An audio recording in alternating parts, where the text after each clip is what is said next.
इनकी जो थ्रो है तकरीबन 60 to 80 किलोमीटर्स इन लाइट्स की थ्रो। और इसके साथ साथ ही मैं आपको बताता चलूँ, हमारे पास जो कलर्स अवेलेबल हैं उसके अंदर आपको ये black and gold colour combination मिलेगा और सिल्वर और ब्लैक कलर कॉम्बिनेशन मिलने वाला है।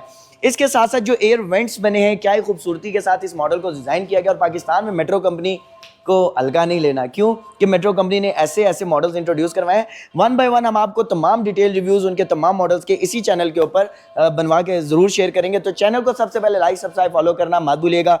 सबसे पहले अब आगे स्टार्ट करते हैं इसके सस्पेंशन के हवाले से।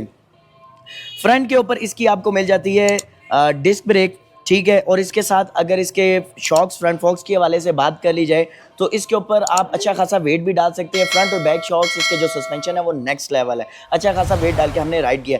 इसके अलावा जो इसकी कर्व्स है, जो इसकी स्टाइलिश लुक है वो बहुत ही बेहतरीन है। साथ ही साथ अगर मैं बात कर लूँ इसके स्टैंड्स के हवाले से, तो साइड पे आपको इसका साइड स्टैंड पार्किंग सेंसर भी मिल जाता है। अगर ये स्टैंड नीचे है तो आपकी स्कूटी ने नहीं चलना जब तक आप इस स्टैंड को आप साइड मूव नहीं कर लेते।